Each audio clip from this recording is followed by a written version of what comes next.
আসসালামু আলাইকুম। ক্লাস 8 এর প্রিয় শিক্ষার্থীবৃন্দ, তোমরা যারা এই ভিডিওটা এখন দেখছো সকলকে স্বাগতম জানাচ্ছি একটা নতুন ভিডিওতে। তবে ভিডিওটা হয়তো কম্পারেটিভলি একটু বড় হইতে পারে, কারণ আজকে একটা ক্লাসে আমি তোমাদের বার্ষিক পরীক্ষার প্রস্তুতি নেওয়ার জন্য অধ্যায় 3, 4 এবং 5 এর একটা সারাংশ তোমাদেরকে সামনে তুলে ধরার চেষ্টা করব। এবং সারাংশটা তুলে ধরবো কিসের মাধ্যমে? তুলে ধরবো হচ্ছে কিছু এমসিকিউ এর মাধ্যমে। আমি চেষ্টা করব সকল টপিক তোমাদের সামনে তুলে ধরার। তারপরেও একটা রিকোয়েস্ট আমি তোমাদেরকে সবসময় করে থাকি। এর আগে যে একটা ক্লাস তোমরা দেখেছো, যে এই একটা ভিডিওতে আমি চ্যাপ্টার 1-2 আছে পড়াইছি। তোমাদের যাদের চ্যাপ্টার 1-2 আছে তারা হচ্ছে এই এই এই প্লেলিস্টটা চেক করো, অথবা এটার ডেসক্রিপশনে এই ক্লাসটার লিঙ্ক দেওয়া থাকবে, সেটা একটু দেখে নিও। তবে তোমাদের কাছে যে অনুরোধটা আমি করে থাকি, যে দেখো আইসিটি এর জন্য এসএসসি পর্যন্ত, ইন্টারমিডিয়েটের হিসাবটা আলাদা, এসএসসি পর্যন্ত মূল বইয়ের কোনো বিকল্প নেই। এবং তোমাদের অধ্যায়গুলো ছোট হয়, অল্প একটু পড়লেই হয়ে যাবে। তো তোমাদের কাছে রিকোয়েস্ট, প্লিজ প্লিজ প্লিজ মূল বই পড়ে, মূল বইয়ের কোনো বিকল্প নেই। তাহলে আসো আমরা শুরু করি। চ্যাপ্টার 3 দিয়ে শুরু করবো আর কি। হ্যাঁ, আজকের ক্লাসে 3টা চ্যাপ্টার পড়বো আমরা, চ্যাপ্টার 3, 4 ও 5। আসো দেখো চ্যাপ্টার 3 এর নামটা কি আমাদের একটু খেয়াল করো, দেখো ঠান্ডা মাথায়। চ্যাপ্টার 3 এর নামটা কি? তথ্য ও যোগাযোগ প্রযুক্তির নিরাপদ ও নৈতিক ব্যবহার। নিরাপদ ও নৈতিক ব্যবহার, তার মানে দেখো এখানে দুইটা কথা বলা আছে। একটা হচ্ছে নিরাপদ। নিরাপদ দেখো, তথ্য যোগাযোগ প্রযুক্তি বলতে কি বোঝায়? আইসিটি। আইসিটি, এই আইসিটির ফুল মিনিংই তো তথ্য যোগাযোগ প্রযুক্তি, তাই তো? Information and communication technology. এখন দেখো এই আইসিটির যত ডিভাইসগুলো আছে, দেখো আইসিটির যত ডিভাইস আছে, আইসিটি ডিভাইস বলতে ভাই আমি কাদেরকে বোঝাচ্ছি? আইসিটি ডিভাইস বলতে যেমন ধরো ফোন, ল্যাপটপ, ক্যামেরা, এই যে ঘড়ি, কম্পিউটার, তোমার বাসার লাইট, ফ্যান, এগুলো সবই কিন্তু আইসিটি ডিভাইস। তো আইসিটি ডিভাইসের ভিতরে বেশি আপগ্রেডেড কোনগুলো, মানে যেগুলো ক্ষতি সাধন হয়। দেখো লাইট ফ্যান তো আর কোনো ক্ষতি করবে না, ক্ষতি সাধন হইতে পারে। যেমন হচ্ছে ধরো ফোনের মাধ্যমে কোনো ক্ষতি হইতে পারে, ল্যাপটপের মাধ্যমে, তাই না? ইন্টারনেট চালানোর ক্ষেত্রে ক্ষতি হইতে পারে। তো ওই জিনিসগুলার কে কীভাবে নিরাপদ থাকা যায়?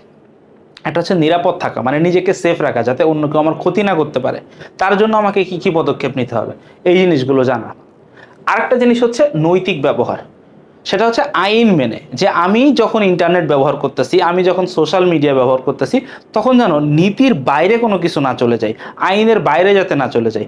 এই জিনিসগুলোকে ঠিক রাখাটাই হচ্ছে এই চ্যাপ্টারে টোটাল আলোচনা করা হয়েছে তোমাদের। তো দেখো এটা আলোচনার ভিতরে কি কি জিনিস আছে এই টোটাল চ্যাপ্টারে। দেখো এই চ্যাপ্টারটাতে কি কি টপিকগুলো তোমাদেরকে পড়াইছে সেটা একটু যদি আমি তোমাদের সামনে যদি একটু তুলে ধরি। যেমন ধরো এই চ্যাপ্টারে তোমাদেরকে ফার্স্টে পড়ানো হয়েছে ম্যালওয়্যার সম্পর্কে। ম্যালওয়্যার কি? তারপরে দেখো তোমাদেরকে পড়ানো হয়েছে এখানে ভাইরাস কি। হ্যাঁ, মূলত হচ্ছে ক্ষতিকর দিক ভিতরতে এই দুইটা। তারপরে তোমাদেরকে দেখাইছে যে হ্যাকিং কিভাবে হইতে পারে, মানে হ্যাক হইতে পারে। হ্যাঁ, হ্যাক হইতে পারে। তো হ্যাক ঠেকাইতে গেলে কি করতে হবে? শক্ত পাসওয়ার্ড লাগবে, সেই পাসওয়ার্ডটা তোমাদেরকে পড়াইছে এখানে, তাই না? পাসওয়ার্ডটা পড়ানোর পরে এরপরে তোমাদেরকে কি দেখাইছে? আইসিটি আইন, তথ্য অধিকারের যে আইনটা আছে, আইসিটি আইন, এই তথ্য অধিকারের আইনটা তোমাদেরকে পড়াইছে, যে এই আইনটা কি আইন মেনে চলতে হবে। এই হচ্ছে এই চ্যাপ্টারের টপিকগুলো আছে, এইগুলো ডিটেলসে পড়লে হয়ে যাবে। তো দেখো আমরা এমসিকিউ শিখতে শিখতে না আস্তে আস্তে এখানে চলে যাবো আর কি। এখন দেখো প্রথম কথা, দেখো মাইকেল ক্যালসি। মাইকেল ক্যালসি উনি একজন ব্যক্তি এবং বড় মাপের চোর ছিল একজন। কে ছিল? বড় মাপের চোর, যে একই সাথে এই যে দেখো এটা কত সালে, দেখো এই ঘটনাটা হচ্ছে 2000 সালের। এটা কত সালের ঘটনা? এটা হচ্ছে 2000 সালের ঘটনা। 2000 সালের ঘটনা। মাইকেল ক্যালসি ডেল, ইয়াহু, অ্যামাজন, ইবে, সিএনএন এর মতো বড় বড় প্রতিষ্ঠানকে হ্যাক করে কত ডলার ক্ষতি করেছিল? এটা হচ্ছে উত্তর হচ্ছে 100 কোটি। কত কোটি? 100 কোটি, একদম ডিরেক্টলি বইয়ের। এটা হচ্ছে কত সালের ঘটনা? দেখো এটা একটা এমসিকিউ আসতে পারে। এখানে যেমন জিজ্ঞাসা করছে না যে কত ডলার ক্ষতি করেছিল, অ্যান্সার আমরা কি বলছি? 100 কোটি। তো কোশ্চেনটা ঘুরায় বলতে পারে যে এখানে দেখো কত ডলারের জায়গায়, এই দেখো এই যে ডলারের জায়গায় শুধু যদি বলতো কত সালে ক্ষতি করেছিল, তখনই কিন্তু উত্তর কোনটা আসতো? এই যে 2000 সালে। ঠিক আছে, এটা বইয়ের ডিরেক্ট। দেখো কি বলতেছে, মানুষ ও যন্ত্রকে আলাদা করার পদ্ধতিকে কি বলা হয়? দেখো বলছে মানুষ ও যন্ত্রকে আলাদা করার পদ্ধতি। দেখো আমরা যখন কোনো ওয়েবসাইটে লগ ইন করতে চাই, নতুন কোনো জায়গায়, দেখো কথা হচ্ছে যখন আমরা লগ ইন করতে চাই, আমরা লগ ইন করি কিসের মাধ্যমে? কোন একটা ওয়েবসাইট ভিজিট করতেছি, ধরো তুমি আমাদের এফটির ওয়েবসাইট ভিজিট করতেছো, বা তুমি চ্যাট জিপিটিতে যাচ্ছ, যেখানে যাচ্ছ না কেন, তুমি কি গুগল ক্রোম ব্রাউজার ইউজ করতেছো, নাহলে তুমি মজিলা ফায়ারফক্স ইউজ করতেছো।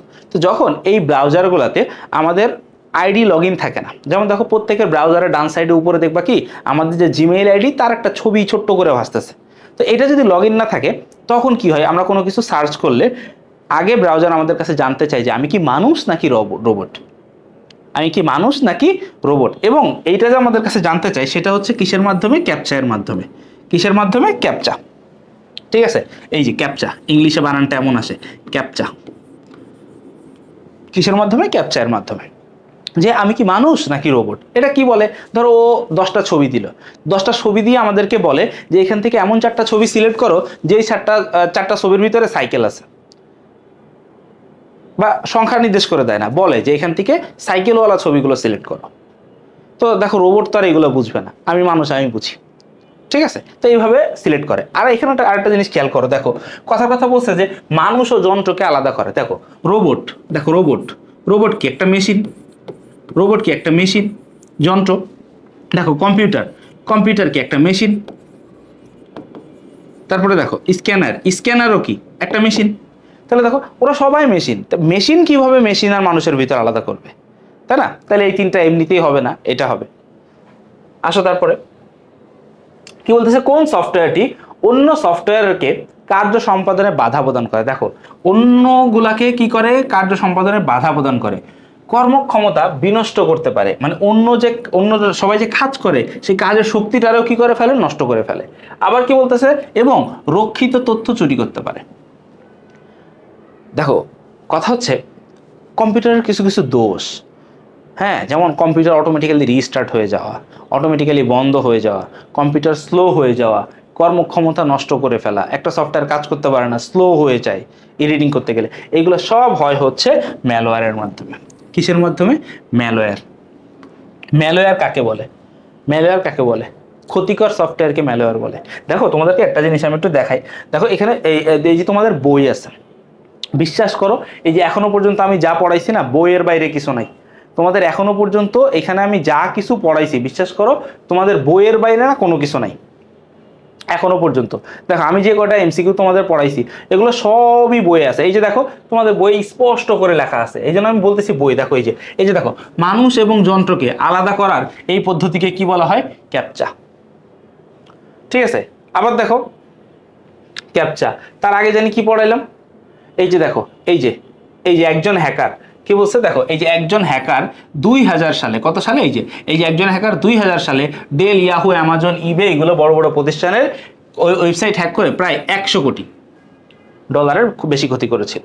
দেখো সবই তোমাদের বইয়ের মধ্যে আছে। দেখো আবার হচ্ছে এর আগে যেটা পড়াইছি সেটাও পাবা, বা সামনে যেগুলো আসবে না দেখবো এগুলো সবই পাবা। তো বইয়ের এটা একটু পড়ো ভাই, বইয়ের এইগুলো পড়লে না দেখবো তুমি কোনো জায়গায় আটকাইতেছো না। ঠিক আছে, এটা হচ্ছে তোমাদের কাছে আমার রিকোয়েস্ট থাকবে। এরপরে খেয়াল করো ম্যালওয়্যারের পরে দেখো ট্রোজান হর্স কি। ট্রোজান হর্স কি? এটাও একটা ম্যালওয়্যার। ট্রোজান হর্স কি? এটাও একটা ম্যালওয়্যার। দেখো ম্যালওয়্যার 3 প্রকার, ম্যালওয়্যার 3 প্রকার। খেয়াল করো, আমি তোমাদেরকে দাঁড়াও, ম্যালওয়্যার প্রকার ভেদ নিয়ে একটা এমসিকিউ আছে বোধহয় সামনে, তখন লিখবো। আছে সামনে আছে, হ্যাঁ সামনে আছে, সেখানে আমি তোমাদেরকে পড়াই দিব। ঠিক আছে, এইগুলা এই যে দেখো এটা হচ্ছে, দেখো ট্রোজান হর্স হচ্ছে একটা কি? ম্যালওয়্যার। এরপরে দেখো নিচের কোনটি ক্ষতিকারক সফটওয়্যার? ম্যালওয়্যার। ওই যে বললাম না ক্ষতিকারক সফটওয়্যারকে কি বলে? যারা কম্পিউটারের ক্ষতি করে, যারা আইসিটি ডিভাইসগুলো তোমার মোবাইলের ক্ষতি করবে, ফোনের ক্ষতি করবে, তারা সবাই হচ্ছে কি? সবাই হচ্ছে ম্যালওয়্যার। আর ম্যালওয়্যার কি? এখানে দেখো ট্রোজান হর্স। এখানে খেয়াল করো, দেখো মাইক্রোসফট ওয়ার্ড দিয়ে কি করা হয়? মাইক্রোসফট ওয়ার্ড দিয়ে তো ভাইয়া লেখালেখি করা হয়। মাইক্রোসফট ওয়ার্ড দিয়ে কি করা হয়? লেখালেখি করা হয়। দেখো মোজিলা ফায়ারফক্স এটা কি? এটা একটা ব্রাউজার। এটা একটা কি? ব্রাউজার। এই ব্রাউজার দিয়ে কি করা হয়? ওয়েবসাইট ভিজিট করা হয়, ইন্টারনেট ইউজ করা হয়। দেখো অ্যাডোবি ফটোশপ, এখান দিয়ে কি করা হয়? এখান দিয়ে ছবি এডিট করা হয়। কি করা হয়? ছবি এডিট করা হয়। ঠিক আছে, ওই যে চেহারা ছবি সুন্দর বানায় না, গুলুমুলু করে ফেলে। ঠিক আছে, এটা হচ্ছে অ্যাডোবি ফটোশপ দিয়ে। তাহলে দেখো ওরা তো আর কোনো ক্ষতিকর সফটওয়্যার না। আর এই যে ট্রোজান হর্স কি? ও হচ্ছে বাবা একটা ম্যালওয়্যার। ও হচ্ছে কি? একটা ম্যালওয়্যার। ম্যালওয়্যার কি? ম্যালওয়্যারের বাংলায় হচ্ছে এই ক্ষতিকারক সফটওয়্যার। বুঝছো? পরে দেখো বিশ্বের প্রথম ইন্টারনেট ওয়ার্ম কি? দেখো এই যে ওয়ার্ম এই ওয়ার্মও একটা ম্যালওয়্যার, ওয়ার্মও কি একটা ম্যালওয়্যার। এখনই আমি তোমাদের বলবো ম্যালওয়্যারের ইয়েটা কি। দেখো বিশ্বের প্রথম ইন্টারনেটের ওয়ার্মের নাম কি, মানে প্রথম ইন্টারনেটকে যে ক্ষতিগ্রস্ত করছিল সেটার নাম হচ্ছে এই যে মরিস ওয়ার্ম, সেটার নাম কি মরিস ওয়ার্ম। এরপরে দেখো কি বলতেছে, কোন অপারেটিং সিস্টেমে ম্যালওয়্যারের সংখ্যা বেশি। দেখো উইন্ডোজ হচ্ছে সবচেয়ে বেশি ব্যবহৃত। উইন্ডোজ, এই যে দেখো আমি এখন তোমাদেরকে যে ডিভাইসটাতে পড়াচ্ছি সেই ডিভাইসটাতে উইন্ডোজ দেওয়া। উইন্ডোজ দেখো এই উইন্ডোজ বেশি ব্যবহৃত। উইন্ডোজ কোন কোম্পানির? উইন্ডোজ হচ্ছে মাইক্রোসফট কোম্পানির। উইন্ডোজ কোন কোম্পানি বানাইছিল ভাই? উইন্ডোজ বানাইছে হচ্ছে মাইক্রোসফট কোম্পানি বানাইছে, মাইক্রোসফট কোম্পানি। এখন এই মাইক্রোসফট কোম্পানির এই যে বানানো উইন্ডোজ, এটা সব থেকে বেশি চলে এবং এটাতেই সবচাইতে বেশি ভাইরাস আক্রমণ করতে পারে। ঠিক আছে, যেটা বেশি চলে সেটা কিন্তু বেশি আক্রমণ করবে। এই যে দেখো ম্যালওয়্যার কত প্রকার, দেখো বলতে বলতে চলে আসছে। ম্যালওয়্যার কত প্রকার ভাই? ম্যালওয়্যার 3 প্রকার। কি কি দেখো ম্যালওয়্যার 3 প্রকার কি কি দেখো। এক নাম্বার হচ্ছে কম্পিউটার ভাইরাস। এক নাম্বার কি ভাইয়া বলছি? কম্পিউটার ভাইরাস, এটা হচ্ছে এক নাম্বার। 2 নাম্বার হচ্ছে কম্পিউটার ওয়ার্ম, এবং 3 নাম্বারটা হচ্ছে এই যে ট্রোজান হর্স, একটু আগে যেটা আমরা পড়তেছিলাম। 3 নাম্বারটা কি? 3 নাম্বারটা হচ্ছে তোমার এই যে ট্রোজান হর্স। ঠিক আছে, এই হচ্ছে 3 প্রকার ম্যালওয়্যার। আরেকটা প্রকার ভেদ আছে ভাইরাসের, ওটাও সামনে পড়াবো। দেখো মোজিলা ফায়ারফক্স ও ভাইরাসের মধ্যকার সম্পর্ক হইলো, দেখো ভাইরাস কি? ভাইরাসকে অন্য নামে কি বলা যায়? অন্যটাকে বলা যায় ম্যালওয়্যার। আমি আবার একটা জিনিস বলতেছি, দেখো ভাইরাসকে কিন্তু আমরা সফটওয়্যার বলবো না, ভাইরাসকে কি বলবো না? সফটওয়্যার বলবো না, কারণ ভাইরাস হচ্ছে ম্যালওয়্যার, ও ক্ষতি করে, ও ম্যালওয়্যারের প্রকারভেদ। তাইলে ভাইরাসটা অলওয়েজ কি থাকবে? আমাদের ম্যালওয়্যার থাকবে। ভাইরাসটা কি থাকবে? অলওয়েজ ম্যালওয়্যার থাকবে। এরপরে দেখো মোজিলা ফায়ারফক্সটা কি? মোজিলা ফায়ারফক্সটা ও একটা ব্রাউজার। এবার ব্রাউজারের সংজ্ঞা কি? ব্রাউজারের সংজ্ঞাতে লেখা থাকবে যে সফটওয়্যারের মাধ্যমে ওয়েবসাইট ভিজিট করা যায় তাকে ব্রাউজার বলে। তাইলে ওর বিষয়ে বলা যায় ও একটা ব্রাউজার, এবং ওর বিষয়ে বলা যায় কি? ও একটা সফটওয়্যার। এবার দেখো তাহলে উত্তর আছে কোথায়? দেখো এই যে দেখো ব্রাউজার ও ম্যালওয়্যার, প্রথমটা ঠিক আছে, এই যে ব্রাউজার ও ম্যালওয়্যার। ওকে, পরটা কি বলতেছে দেখো, মোজিলা ফায়ারফক্সকে আমরা সফটওয়্যার বলতে পারি, সফটওয়্যার ও ম্যালওয়্যার, এটাও ঠিক আছে।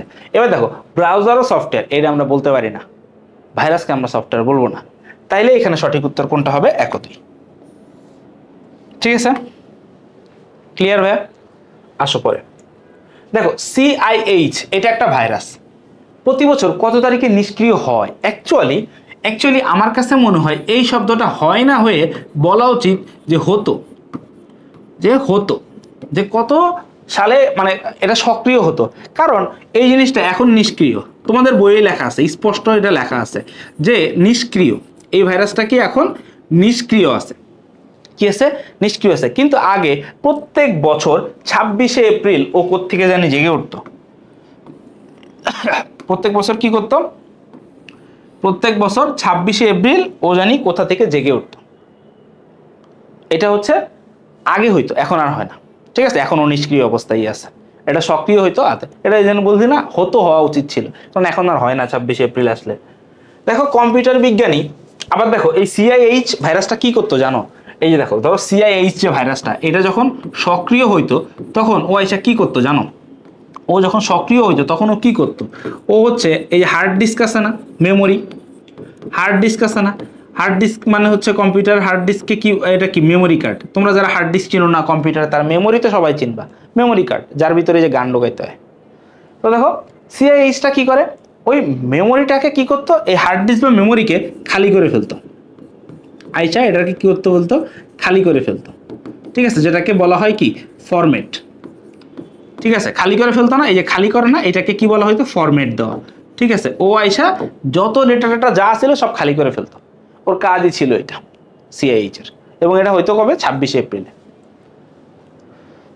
পরে আসো, কম্পিউটার বিজ্ঞানী জন ভন নিউম্যান কত সালে ভাইরাস সম্পর্কে আলোচনা করেন? দেখো কথা হচ্ছে উনি প্রথম, এই যে জন ভন নিউম্যান, উনি কি বলে? উনি হচ্ছে প্রথম ভাইরাস নিয়ে আলোচনা করছিলেন। উনি প্রথম কি করে? প্রথম আলোচনা, কিন্তু উনাকে কিন্তু ভাইরাসের জনক বলা হয় না। উনি প্রথম আলোচনা করছিল, কিন্তু ওনাকে কিন্তু কি বলা হয় না? ওনাকে কিন্তু জনক বলা হয় না। জনক বলা হয় না। বুঝছো, মাথায় রেখো, উনি প্রথম আলোকপাত করছে কিন্তু ওনাকে কি বলা হয় না, এটা জনক বলা হয় না। এটা জনক বলা হয়, পরের স্লাইডে গেলে পুনরায় পাবো, এটা জনক বলা হয়েছে ফ্রেড কোহেনকে, যে ভাইরাসের নামকরণ করছিল। ঠিক আছে, কিন্তু প্রথম আলোচনা করছিল উনি, কিন্তু এটার ওইভাবে স্বীকৃতি দিয়ে যাইতে পারে নাই। বুঝছো, বোঝা যাচ্ছে? কম্পিউটার প্রোগ্রামকে ভাইরাস হিসেবে সর্বপ্রথম সম্বোধন করেন কে? এই যে, এই হচ্ছে ভাইরাসের জনক, ফ্রেডরিক বি কোহেন। দেখো ওনার আরেকটা পরিচয় হচ্ছে কি, উনি হচ্ছে ভাইরাসের জনক, ভাইরাসের জনক। আচ্ছা, এখানে একটা জিনিস দেখো, এই যে ভাইরাস ভাইরাস ভাইরাস ভাইরাস এত কিছু পড়তেছি, ভাইরাসের ফুল মিনিং কি তোমরা জানো? হ্যাঁ দেখো, ভাইরাসের ফুল মিনিংটা কি, এটা কি তোমরা জানো? এই যে দেখো ভাইরাসের ফুল মিনিং, এই যে দেখো ভাইরাস অ্যাকচুয়ালি এই যে এরকম বড় হাতের একটা শব্দ। ঠিক আছে, আমরা যদি এইভাবে লিখি ভাইরাস একটা বড় হাতের শব্দ, এইটার ফুল মিনিং হচ্ছে ভাইটাল, ফুল মিনিং হচ্ছে vital information, vital information and resources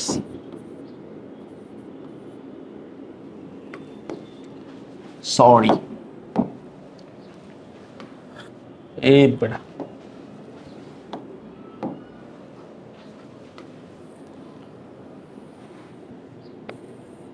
কি বলছে দেখো, ভাইরাসের ফুল মিনিংটা হচ্ছে vital information and resources, and ইউতে হচ্ছে আন্ডার, এসতে হচ্ছে সিগ, এসতে হচ্ছে কি সিগ। এই যে দেখো, তার মানে কি দেখো, এখানে দেখো যদি এটা আমরা একটু ট্রান্সলেট করতে চাই, দেখো ট্রান্সলেট যদি করতে চাই জিনিসটাকে, তাহলে কি দাঁড়ায়? ভাইটাল মানে কি, ভাইটাল মানে কি দেখো, আমি যদি একটু ট্রান্সলেট করতে চাই, ভাইটাল মানে কি গুরুত্বপূর্ণ, ভাইটাল মানে কি গুরুত্বপূর্ণ, ইনফরমেশন মানে কি তথ্য, অ্যান্ড রিসোর্সেস মানে কি, ধরো সম্পদই ধরি আমি, হ্যাঁ এটা কি এক ধরনের সম্পদই বললাম, বা মেমোরিতে যা যা আছে, যে গুরুত্বপূর্ণ তথ্য ও সম্পদ আন্ডার সিগ, আন্ডার মানে কি ভিতরে, সিগ মানে কি আক্রমণ, তো ভাইরাসটা ইউজ করা হয় হচ্ছে এই জন্য, যে ভাইটাল ইনফরমেশন, গুরুত্বপূর্ণ তথ্য ও সম্পদগুলো কি আক্রমণের ভিতরে আছে, আন্ডার সিগ। ঠিক আছে, এরপর আসো, কত সালে এল ক্লোনার নামের ভাইরাসটি তার জন্মস্থান ছেড়ে বেরিয়ে পড়ে? দেখো এল ক্লোনার, ওইটা হচ্ছে ওর জন্মস্থানে ছিল, তারপর জন্মস্থান ছেড়ে সারা বিশ্বে ছড়িয়ে পড়ে। এটা হচ্ছে 1982 সালে। কত সালে ভাইয়া? 1982 সালে ও সারা বিশ্বে এরা ছড়ায় পড়ে। ঠিক আছে, পরে আসো, ভাইরাসের বিধ্বংসী আচরণ প্রথম প্রকাশিত হয় কত সালে? বলো। এটা হচ্ছে 1986 সালে। সর্বপ্রথম এটা হয় কত সালে? 1986 সালে। দেখো এই যে এই একটা কলামের থেকে, দেখো এই একটা জায়গা থেকে কতগুলা কোশ্চেন আসছে, আমি তোমাদেরকে একটু দেখাই তোমাদের বইয়ে। এই যে দেখো, এই যে ম্যালওয়্যারের প্রকারভেদ, যেটা ওই যে আমি তোমাদের কি করলাম, এই যে ম্যালওয়্যারের প্রকারভেদ 3 প্রকার, হ্যাঁ ম্যালওয়্যারের প্রকারভেদ, ট্রোজান হর্স আর ইয়ে। এখন ভাইরাস, এই যে কম্পিউটার ভাইরাস, এরপরে দেখো ভাইরাসের ইতিহাসটাতে একটু আসো। আচ্ছা, এই যে দেখো, এই কলামটা একটু পড়লেই বুঝবা। এই যে দেখো ভাইরাসের এই দেখো এই দুইটা কলামই পড়বা। দেখো বিশ্বের প্রথম যে ইন্টারনেটটা তৈরি হয়েছিল না, সেটার নাম ছিল হচ্ছে আরপানেট। এই আরপানেটের সময় একটা ভাইরাস চিহ্নিত করা হয়, সেটার নাম ছিল রিপার। সেটার নাম ছিল কি? রিপার। ঠিক আছে, না সরি রিপার না, ওটার নাম ছিল ক্রিপার। কই গেল? এই যে দেখো, ভাইরাসের নাম ছিল ক্রিপার। আর এই যে রিপার, এটা হচ্ছে অ্যান্টিভাইরাস। এটা হচ্ছে কি? অ্যান্টিভাইরাস। দেখো এটা একটু তোমাদের বইয়ের থেকে তোমরা একটু পড়ো ভাইয়া, এই ধরনের ইনফরমেশনগুলো। দেখো যে একটা প্রথম ইন্টারনেট যে আরপানেটে, এই যে দেখো 70-এর দশকেই ইন্টারনেটে একটা ভাইরাস পাইছিল যার নাম ছিল ক্রিপার। পরে ক্রিপাররা যে দাবাই দিছিল তার নাম দিছিল রিপার। ঠিক আছে, আর এই যে মাত্র যে দুইটা এমসিকিউ পড়লাম, এই যে 1982 সালে এল ক্লোনার ফ্লপি ডিস্ক ব্যবহারের মাধ্যমে সারা পৃথিবীতে ছড়িয়ে পড়ে। ওই যে বলছে না, জন্মস্থান ছেড়ে সব জায়গায় ছড়ায় পড়ে। তারপরে দেখো ভাইরাসের বিধ্বংসী আচরণ প্রথম বিকশিত হয় ব্রেইন ভাইরাস। ভাইরাসটার নাম কি? ব্রেইন ভাইরাসের মাধ্যমে। কত সালে? 1986 সালে। ঠিক আছে, দেখো ভাই আমি এই জন্যই তোমাদেরকে বলতেছি যে এই আবার দেখো এটা বানাইছিল কে? পাকিস্তানি 2 ভাই লাহোরে এই ভাইরাস সফটওয়্যারটি তৈরি করেন। বুঝছো? এটা হচ্ছে আমি তোমাদেরকে দেখো বিশ্বের ক্ষতিকারক ভাইরাস ও ম্যালেরিয়ার মধ্যে উল্লেখযোগ্য কয়েকটা নাম আছে আর কি, ঠিক আছে, উল্লেখযোগ্য কয়েকটা নাম আছে। ওই যে দেখো ব্রেন দিয়ে শুরু, এরপরে দেখো এখানে কিছু নাম দেওয়া আছে। তো দেখো এর 1986 সালে যে ভাইরাসটা হয়েছিল, ভাইরাসটার নাম কি? ব্রেইন। ভাইরাসটার নাম কি ভাইয়া? ব্রেইন। ভাইরাসটা বানাইছিল কারা? পাকিস্তানের দুই ভাই। কোন জায়গার? ভাইরাসটা বানাইছিল হচ্ছে পাকিস্তান, পাকিস্তানের দুই ভাই, পাকিস্তানের দুই ভাই বানাইছিল। পাকিস্তানের কোথায়? পাকিস্তানের কোথায়? পাকিস্তানের লাহোর। পাকিস্তানের কোথায়? লাহোরে। এটা হচ্ছে তারা বানাইছিল, বুঝছো? পরে আসো, দেখো ডাপ্রোসি কি? এই যে দেখো মাত্র যেখানে পড়ে আসলাম, এই যে দেখো এই যে ডাপ্রোসি। ডাপ্রোসি কি? ডাপ্রোসি এক ধরনের ভাইরাস, উল্লেখযোগ্য ভাইরাস। তো ডাপ্রোসি কি? ডাপ্রোসি হচ্ছে কম্পিউটার ভাইরাস, ঠিক আছে। তারপরে আসো, ভাইরাস কত প্রকার? দেখো ভাইরাস হচ্ছে দুই প্রকার। ভাইরাস কয় প্রকার? দুই প্রকার। একটা হচ্ছে কি, দেখো ভাইরাস দুই প্রকার। একটাকে বলা হচ্ছে নিবাসী, একটাকে কি বলা হয়? নিবাসী, নিবাসী। আর আরেকটাকে বলা হয় অনিবাসী, আরেকটাকে কি বলা হয়? অনিবাসী, ঠিক আছে। নিবাসী আর অনিবাসী এই দুইটার অর্থ কি? দেখো নিবাসী, নিবাসী হচ্ছে কি? রেসিডেন্ট। নিবাসী হচ্ছে কি? Resident, resident. এবং অনিবাসীটা কি? অনিবাসীটা হচ্ছে নন রেসিডেন্ট। অনিবাসীটা কি? অনিবাসীটা হচ্ছে নন রেসিডেন্ট, বুঝছো? মানে দেখো রেসিডেন্ট মানে কি? আবাসিক, আর নন রেসিডেন্ট মানে কি? অনাবাসিক। দেখো ভাইরাস কি করে, এই যে অনিবাসী ভাইরাস যারা, তোমরা তো বইয়ে পড়বাই, তারপর আমি একটু সহজ করে বলতেছি। অনিবাসীটা ধরো আসে একটা ক্ষতি করে জায়গা, ও একটা ক্ষতি করার পর ও চিন্তা করে এরপরে কারে করব, তার ক্ষতি করে এরপরে কার ক্ষতি করব, আরেকজন ক্ষতি করে এরপরে কার ক্ষতি করব, পুরা খালাম্মা পাশের বাসার আন্টি, ঠিক আছে। আর নিবাসী কোনটা? নিবাসী হচ্ছে স্থায়ী। ও কি করবে? আসবে, আয়সা থেকে যাবে। আয়সা কি করবে? আয়সাও থেকে যাবে, ও কোথাও যাবে না, ও থেকে যাবে। সুযোগ বুঝলেই ক্ষতিটা করে দিবে, সুযোগ বুঝলেই ক্ষতি করে দিবে। এখন বল এই ক্যারেক্টার কার? আমাদের জীবনে কিছু বন্ধু আছে না, ছেড়ে গেলে তো যাইতি ভাই, গার্লফ্রেন্ড যায় না ছেড়া। সরি, আমার এটা বলা উচিত হয় নাই, তোমরা অনেক ছোট, ভুল হয়ে গেছে। আসলে এত ছোট ক্লাসে তো পড়াই না ভাই, সরি, মাফ করে দিও, ঠিক আছে। দেখা গেলো যে এই বড় ভাইদের সাথে আসলে ধরো কি, যখন বয়স বাড়ে না আস্তে আস্তে, আসলে যেগুলো দুনিয়াতে চলতেছে, এমন না যে আমি না বললে তুমি শিখবা না বা তুমি এটা দেখবা না, কিন্তু বিষয় হচ্ছে কি আমরা ক্লাসে এগুলো আলাপ করি কারণ ওদের পজিটিভের জন্য, কারণ ওদেরকে এগুলোর ক্ষতিকর দিকগুলো বলি, যে এই ক্ষতিকর দিক বলতে গেলে আগে তো তোমাকে জিনিসটা বুঝাইতে হবে, তাই না? যেমন ভাইরাস, ও যেটা ক্ষতিকর জিনিস, আগে তো তোমার বুঝাইতে হবে আমার ভাইরাস জিনিসটা কি, তারপর না আমি ক্ষতিকরটা বলবো। তো ওই টানে চলে আসছে, সরি। হ্যাঁ, বা অভিভাবক মণ্ডলী বা টিচার যারা দেখবেন, আমি সরি বলতেছি কিন্তু, হ্যাঁ ওকে। এখন দেখো, এটা আমার ভুল হয়েছে। এখন দেখো তো কি বলছে, দেখো কিছু কিছু বন্ধু আছে কি সারা জীবন আমাদের সাথে থাকবে, ছেড়ে যাবে না, কিন্তু সুযোগ পাইলেই ক্ষতি করে দিবে, ওইটা হচ্ছে নিবাসী বা রেসিডেন্ট, ঠিক আছে। ওকে, এবার আসো কোনটি পাসওয়ার্ড ম্যানেজার? দেখো পাসওয়ার্ড ম্যানেজার হচ্ছে কি পাস। তোমাদের বইয়ে আরেকটা নাম আছে পাসওয়ার্ড ম্যানেজার, ওর নাম হচ্ছে লক পাস। কি? Lock pass. ও হচ্ছে কি, ধরো এই পাসওয়ার্ড ম্যানেজারের কাজ কি আসলে? ধরো পাসওয়ার্ড ম্যানেজারের কাজ কি? এই যে পাসওয়ার্ড ম্যানেজার ওর কাজ কি? পাসওয়ার্ড ম্যানেজারের কাজ কি? ওর কাজ হচ্ছে ধরো শক্ত পাসওয়ার্ড তৈরি করা। শক্ত মানে কি? শক্তিশালী, শক্তিশালী পাসওয়ার্ড তৈরি করা,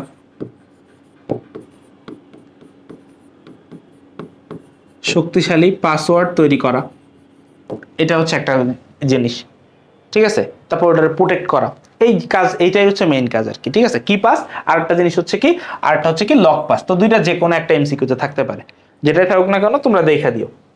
পরে কি বলতেছে দেখো, তথ্য যোগাযোগ প্রযুক্তি 2006 সংশোধিত 2009, 6-এর পরে 9-এ সংশোধন হয়েছে, অনুসারে হ্যাকিং এর জন্য কত বছর কারাদণ্ডের বিধান রয়েছে? 3 থেকে 7 বছর। যেই কাজ করলে ভাই তোরা 3 থেকে 7 বছর জেলে বাড়াই দেবো, একদম মারবো, এখানে লাশ পড়বে শ্মশানে। তারপর কি হচ্ছে দেখো, পাসওয়ার্ডের নিরাপত্তার জন্য কি প্রয়োজন? দেখো পাসওয়ার্ডের নিরাপত্তার জন্য পাসওয়ার্ডটা মিক্স হইতে হবে। বলা আছে পাসওয়ার্ডের ভিতরে কি থাকতে হবে? পাসওয়ার্ডের ভিতরে অ্যালফাবেট থাকতে হবে।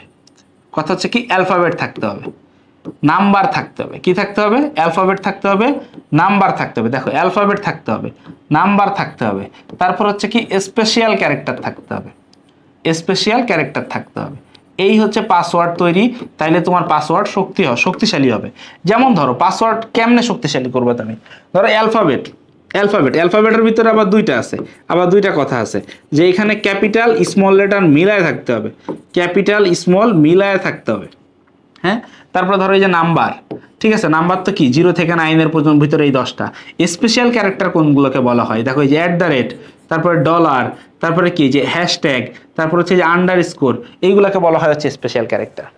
যেমন ধরো কেউ একজন খুব সুন্দর মতো করে ধরো আমরা এমন পাসওয়ার্ড রাখি না যে আমার নাম সানি, আমার জন্মসাল কত 1998, তাইলে আমি পাসওয়ার্ড কি দিব সানি 1998। দেখো সুন্দর মতো করে আমি দিয়ে ফেললাম কি, আমি পাসওয়ার্ড দিয়ে দিলাম সানি 1998, মনে রাখতে সহজ আমার জন্য।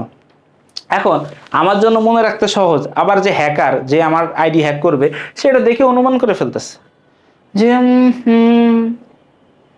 তাহলে এটা দিয়ে দেই, ঠিক না? কিন্তু এরকম করা যাবে না। দেখো পাসওয়ার্ড হইতে হবে যে এরকম, দেখো কথা আছে, দেখো আমি অ্যালফাবেট ইউজ করছি, নাম্বার ইউজ করছি, স্পেশাল ক্যারেক্টার করি নাই। আবার দেখো সব স্মল লেটার লিখছি। তো দেখো আমি যদি এমনি ঘুরায় ফেরায় লিখতাম, দেখো যে এস ছোট হাতের, এ বড় হাতের, এন ছোট হাতের, ওয়াই বড় হাতের, এরপরে ধরো এই জায়গায় লিখতাম @ হ্যাশ আন্ডারস্কোর দিয়ে যদি লিখলাম 1900, এর মাঝখানে ধরো দিছি একটা হ্যাশ $98। হ্যাকারের বাপের সাধ্য আছে এবারে ডারে ধরো নাই কিন্তু, ঠিক আছে? তো এইটা হচ্ছে শক্তিশালী পাসওয়ার্ডের। তাহলে দেখো শক্তিশালী পাসওয়ার্ড করতে আমার বর্ণ সংখ্যা লাগবে, আমাকে বিশেষ ক্যারেক্টার লাগবে, তারপরে স্মল লেটার ক্যাপিটাল লেটার এটাও লাগবে। তাহলে আমাদের কটা লাগবে? 3টাই লাগবে। বুঝছো? আসো পরে দেখো এখানে একটা ঘটনা দিছে, উদ্দীপকের একটা ঘটনা, যে রাত বাসে করে ঢাকা থেকে খুলনা যাওয়ার পথে ফরিদপুরের ভাঙা বাজারের কাছে এলে বাস রাস্তার কাঁধে পড়ে গেল। অ্যাক্সিডেন্ট হয়ে গেল। এত বাসের বেশিরভাগ যাত্রী এতে বাসের বেশিরভাগ যাত্রী মারাত্মক আহত হলো। তিনি তার ফেসবুক প্রোফাইলে বিষয়টি জানিয়ে দিলেন, ফেসবুক প্রোফাইলে বিষয়টা জানিয়ে দিলেন।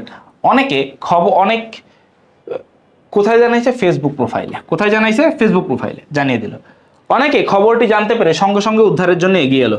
এখন রাদের ব্যবহৃত মাধ্যমটি কি? দেখো এই যে ফেসবুক না, এটাকে বলা হয় হচ্ছে সোশ্যাল মিডিয়া। কি বলা হয় ভাইয়া? Social media. সোশ্যাল মিডিয়া, ঠিক আছে। সোশ্যাল মিডিয়ার বাংলা কি? সামাজিক যোগাযোগ মাধ্যম। সোশ্যাল মিডিয়ার বাংলা কি? সামাজিক যোগাযোগ মাধ্যম। সামাজিক যোগাযোগ মাধ্যম, ঠিক আছে, সোশ্যাল মিডিয়া। এর সোশ্যাল মিডিয়া আর ফেসবুক ছাড়া কি আছে? ফেসবুক ছাড়া আরও আছে টুইটার, আরও আছে কি? টুইটার, তারপরে ধরো আছে ইনস্টাগ্রাম। এগুলোকে মূলত উল্লেখযোগ্য বলা হয়।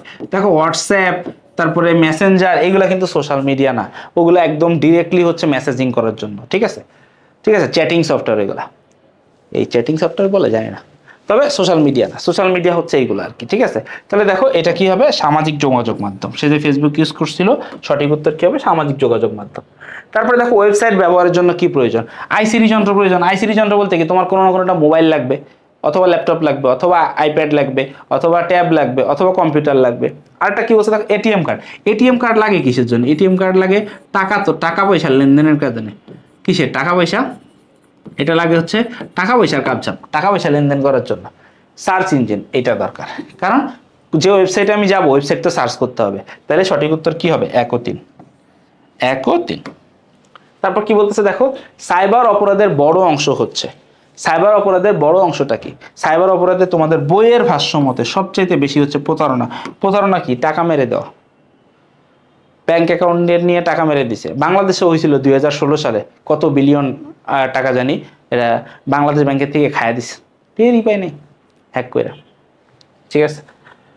এরপরে দেখো স্প্যাম। স্প্যাম শব্দটি সাথে সম্পর্কিত কোনটি? ইমেইল।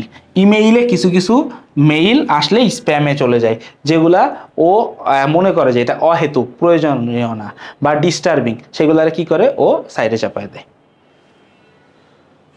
এবার দেখো 2013 সাল পর্যন্ত বিশ্বের কতটি দেশে জাতীয় তথ্য আইনি অধিকার হিসেবে স্বীকৃতি দেওয়া হয়েছে? 93টি ভাই। কতটি? 93টি, 93টি। এবার হচ্ছে তথ্য কমিশনের ওয়েবসাইটের ঠিকানা কোনটি? এই যে infocom.gov.bd। কোনটা? infocom.gov.bd। দেখো এইখানে একটা জিনিস একটু আমি তোমাদেরকে বলার আছে। তোমাদের এই চ্যাপ্টারটাতে না, দেখো এই চ্যাপ্টারটাতে আমি তোমাদেরকে একটু নিয়ে যাই। এই যে লাস্টের দিকে দেখো, এই যে সাইবার অপরাধের থেকে শুরু করে, বাবা আস্তে দেখো এই যে সাইবার অপরাধের থেকে শুরু করে, এই যে দেখো 2012 সালের সেপ্টেম্বর মাসের 30 তারিখে কোথায় কি একটা ঘটনা ঘটছিল। তারপর 2013 সালের 15 তারিখে মার্কিন যুক্তরাষ্ট্রের বস্টন শহরে কি হয়েছিল, সেখানে কয়জন মানুষ মারা গিয়েছিল। 2011 সালের জুন মাসের 9 তারিখে নিউ ইয়র্ক টাইমসের একটি সংবাদ প্রকাশিত হয়েছিল, যেখানে বলা হয়েছিল সিটি ব্যাংকের লক্ষ লক্ষ গ্রাহকের ক্রেডিট কার্ড নম্বর এবং তার গোপন তথ্য প্রকাশিত হয়ে গেছে, যে কারণে অসংখ্য মানুষের টাকা পয়সার নিরাপত্তা হুমকির মুখে। তারপর দেখো এই যে ঘটনাগুলো, ঠিক আছে, এইগুলো একটু পড়ো, বা এই ঘটনার সাথে রিলেটেড যে সালগুলো আছে দেখো, এই যে দেখো এইখানে আছে, ঠিক আছে, এই যে দেখো তোমাদেরকে এখানে কিছু সংখ্যাসূচক কিছু কথা আছে, সরি দেখো এখানে না সংখ্যাসূচক কিছু কথা আছে। এই যে দেখো যে 1 বিলিয়ন মার্কিন ডলার অবৈধভাবে স্থানান্তরের জন্য 35টি প্রতারণামূলক নির্দেশনা প্রেরণ করা হয়েছিল, ঠিক আছে, যে বাংলাদেশে কি কি হয়েছিল এই ঘটনাগুলোর সাথে না, দেখো এই যে অনেকগুলো সংখ্যা রিলেটেড যেগুলো আছে না, এইগুলো তোমরা কিন্তু পড়ো, ঠিক আছে, এগুলো সব তো আমি আনতে পারবো না এমসিকিউতে, জানেন, তাহলে অনেক হয়ে যাবে। তো তোমরা এগুলো একটু পড়ো, যাতে তোমাদেরকে যে কোনো একটা আসলেই তুমি এটা অ্যান্সার করতে পারো, ঠিক আছে। তারপরে আসো দেখো এই হচ্ছে 25টা এমসিকিউ গেল। এবার দেখো এখানে কিছু কি আছে, সিকিউ আছে। দেখো এখানে না কিছু সিকিউ আছে, এই দেখো এই সিকিউ, সিকিউ বলতে শর্ট কোশ্চেন, ঠিক আছে, যে ক্যাপচা কেন ব্যবহার করা হয় আমি সুন্দর মতো লিখে দিছি, এবং এগুলো তোমাদের বইয়েরই ভাষা। তো এই শর্ট কোশ্চেনগুলো আমি ডিটেলসে পড়াচ্ছি না, এই স্লাইডটা তোমাদের এই ভিডিওর ডেসক্রিপশনে দেওয়া আছে, একটু ওইখান থেকে ডাউনলোড করে নিয়ে এগুলো তোমরা পড়ে নিও, ঠিক আছে, যে ক্যাপচা কেন ব্যবহার করা হয়। তারপরে দেখো, তারপরে কি আছে, এই যে দেখো ম্যালওয়্যার কি, উদাহরণ দাও। এই যে এগুলো তো আমরা অলরেডি এমসিকিউর ভিতরে সব পড়ে ফেলছি, যে ম্যালওয়্যার কি, কি কাজ করে। তারপরে দেখো এই যে কম্পিউটার ভাইরাসের ইতিহাস কিভাবে শুরু হয়, ঠিক আছে, এই যে ইতিহাসটা সর্বপ্রথম এই যে নাম দেন জন ভন নিউম্যান। তারপরে 1982 সালে এল ক্লোনার ভাইরাস আসে। 1986 সালে কিভাবে এটা ক্ষতিকর ছড়ায় পড়ে, এটার জনককে, এইগুলো একটু সুন্দর মতো করে করে দিও। তারপরে দেখো এই যে প্রশ্ন নম্বর 4, কি অনলাইনে নিরাপত্তা নিশ্চিত করতে ব্যবহারকারী কি কি সতর্কতা পালন করা উচিত। এতে শক্তিশালী পাসওয়ার্ড, ওয়েবসাইটের জন্য আলাদা পাসওয়ার্ড, সন্দেহজনক লিঙ্কে ক্লিক না করা, অজানা সফটওয়্যার ডাউনলোড না করা। তারপর সাইবার ক্যাফে বা পাবলিক জায়গায় কোনো তোমার আইডি লগ ইন করলে বেরোয় আসার সময় মনে করে আইডিটাকে লগ আউট করে আসা। হ্যাঁ, এগুলো একটু পড়ো। এই যে দেখো বাংলাদেশ ব্যাংক সাইবার হাইস্ট কি হয়েছিল, পড়বা যে বাংলাদেশ ব্যাংকে কি হয়েছিল আসলে। এবার দেখো অধ্যায় 4, স্প্রেডশিটের ব্যবহার। স্প্রেডশিটের ব্যবহার বলতে এখানে তোমাদেরকে এই চ্যাপ্টারটাতে কি শেখানো হয়েছে, মাইক্রোসফট এক্সেল। কি শেখানো হয়েছে, মাইক্রোসফট এক্সেল, এই জিনিসটা শেখানো হয়েছে। একটা সফটওয়্যার যেটা কি হিসাবের গণনার কাজে ইউজ করা হয়, আমাদের অফিসে ব্যবহার করা হয়, ঠিক আছে, সব অফিসে টুকটাক হিসাব কিতাবের কাজ সব মাইক্রোসফট এক্সেল দিয়ে করা হয়। তো আসো এই চ্যাপ্টারটা একটু পড়ি। দেখো সর্বপ্রথম কোশ্চেন, অ্যাবাকাস কি। অ্যাবাকাস এটা হচ্ছে একদম প্রথম দিককার একটা কম্পিউটার, কিন্তু এটা দিয়ে কি করা যাইতো জানো, শুধুমাত্র গণনা করা যাইতো। এটা আমরা পড়ছি না অনেক জায়গায়, যে কম্পিউটার এক সময় কি ছিল, গণনাকারী যন্ত্র, ক্যালকুলেটরের মতো। তো দেখো এই অ্যাবাকাসটা কি, অ্যাবাকাসটা হচ্ছে একটি গণনা যন্ত্র, ঠিক আছে। এবার দেখো ভিসিক্যালক কি, ঠিক আছে, এটা অ্যাকচুয়ালি লেখাটা এমন না, লেখাটা হচ্ছে এমন আসে, এই যে VISI ছোট হাতের, সিটা আবার বড় হাতের, ALC, ভিসিক্যালক কি। হ্যাঁ, এই ভিসিক্যালক হচ্ছে একটা স্প্রেডশিট সফটওয়্যার, মানে এটাও কি হিসাব কিতাবের জন্য, এটাও কি স্প্রেডশিট সফটওয়্যার। হ্যাঁ, এটা হচ্ছে কি স্প্রেডশিট, মানে কি এটা ছড়ানো কাগজের কথা বোঝানো হয়েছে, ঠিক আছে। দেখো ভিসিক্যালক হচ্ছে এটা একটা স্প্রেডশিট সফটওয়্যার, এবং এটা সর্বপ্রথম বানাইছিল হচ্ছে অ্যাপেল কোম্পানি। কোন কোম্পানি সর্বপ্রথম বানাইছিল, অ্যাপেল কোম্পানি এটাকে বানাইছিল, ঠিক আছে, অ্যাপেল কোম্পানি এটা বানাইছে স্প্রেডশিট সফটওয়্যার। তারপরে কি বলতেছে দেখো, 70 দশকের শেষের দিকে কোন কোম্পানি সর্বপ্রথম ভিসিক্যালক স্প্রেডশিট সফটওয়্যার উদ্ভাবন করেন। আরে আগে জানলে কি পড়ায় আসতাম ওই জায়গায়। এই দেখো অ্যাপেল। পরে দেখো কেসপ্রেড কোন ধরনের সফটওয়্যার, এটাও একটা স্প্রেডশিট সফটওয়্যার, ঠিক আছে, বই সুন্দর মতো লেখা আছে স্প্রেডশিট সফটওয়্যার কি কি, একটু দেখো, ঠিক আছে। স্প্রেডশিট বলতে কেন কি বোঝানো হয়, দেখো স্প্রেডশিট হচ্ছে ধরো এরকম বড় একটা ঘর। স্প্রেডশিট দ্বারা কি বোঝায় আসলে, স্প্রেডশিটটা কি আমি তোমাদেরকে একটু দেখানোর চেষ্টা করতেছি। স্প্রেডশিটটা কি, এরকম বড় একটা ছড়ানো পেপার, ধরো এত বড় পেপার যা চোখে দেখা যাচ্ছে না একবারে, ঠিক আছে। এইখানে ধরো কি, এইখানে কি করবে, এখানে তোমার অনেকগুলা সারি থাকবে, এখানে কি থাকবে, অনেকগুলা সারি থাকবে, অসংখ্য সারি থাকবে এখানে।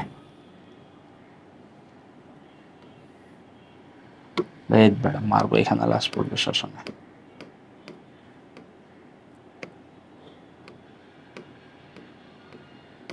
বাবারে ওটা ধরে না।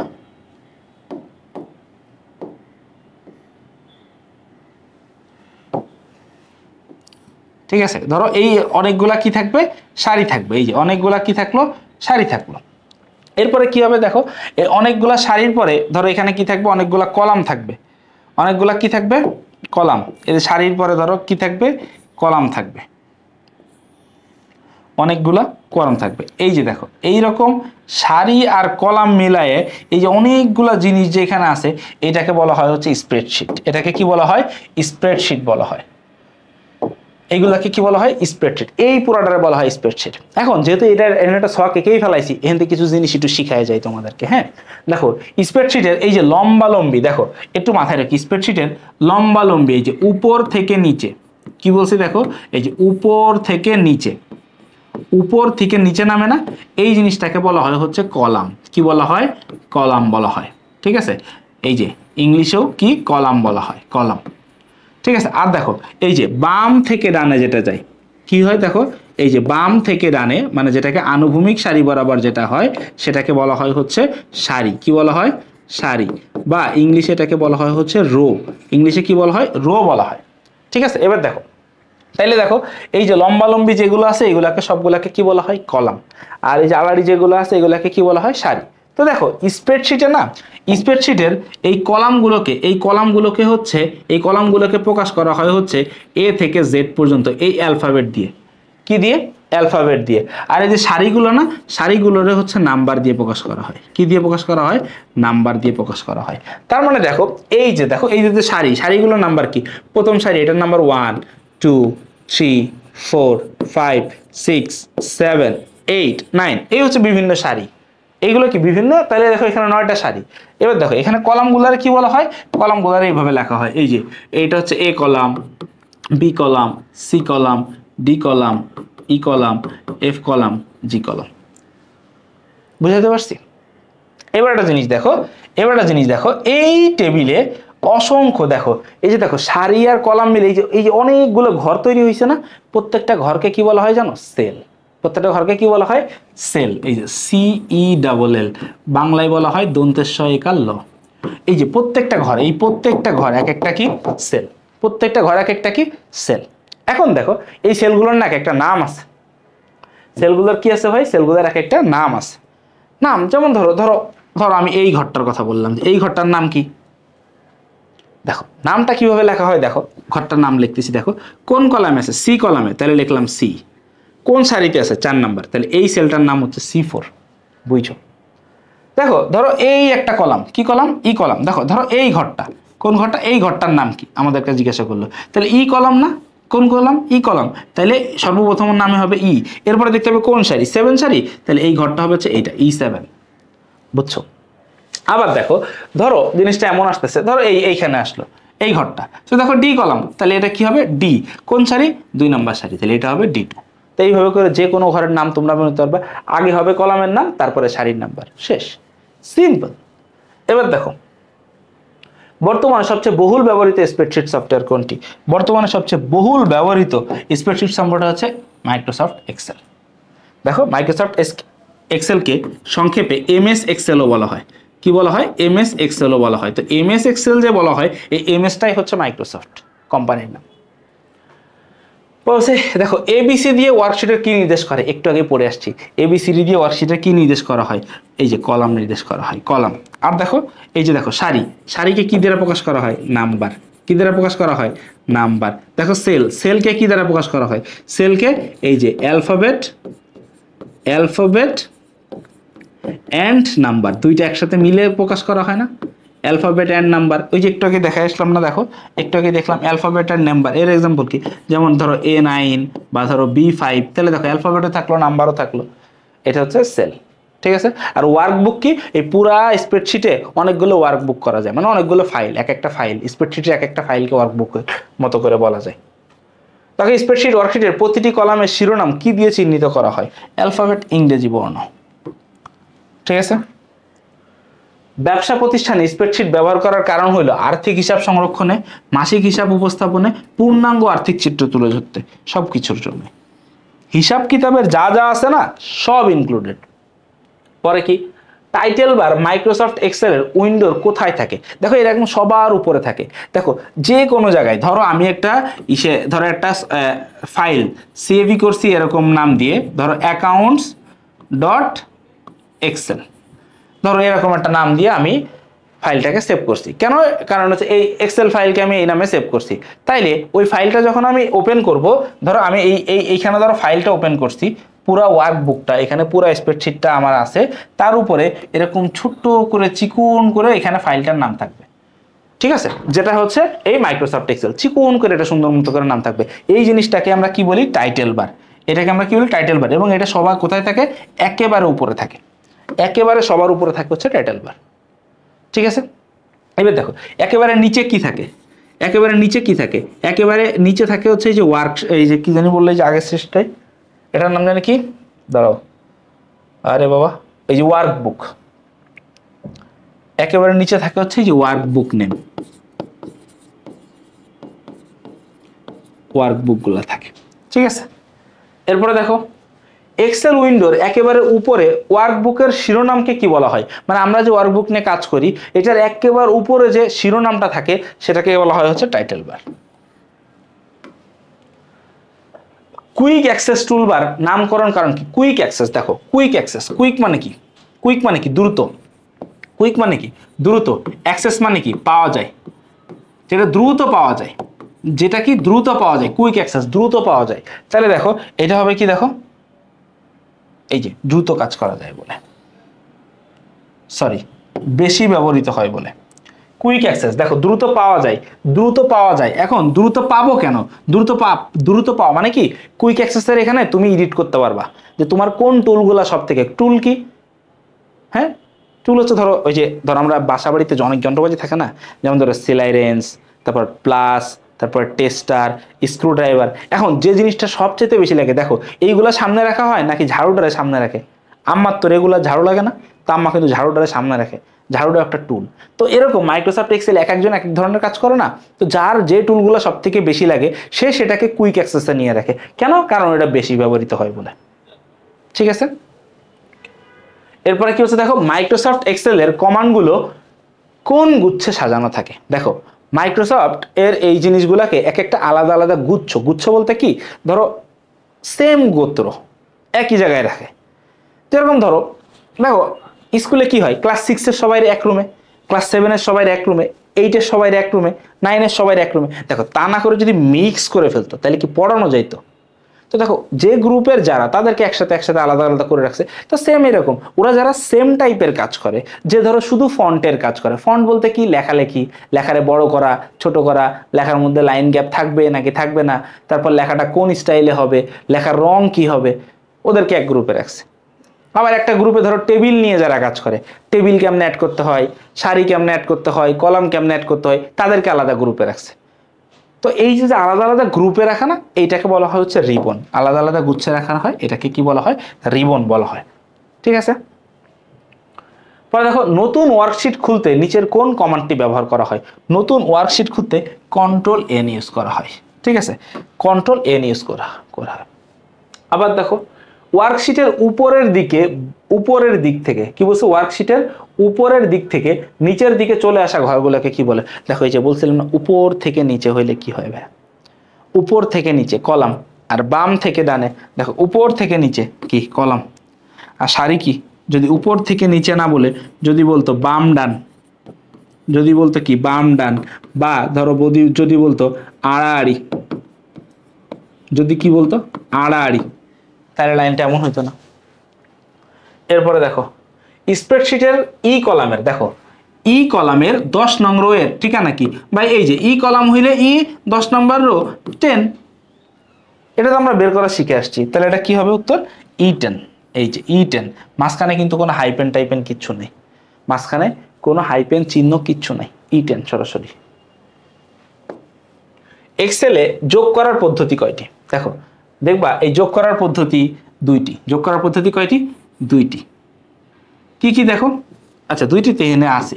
যোগ করার পদ্ধতি কয়টি? দুইটি। কি কি দেখো? একটা হচ্ছে অটোমেটিক, একটা হচ্ছে কি অটোমেটিক।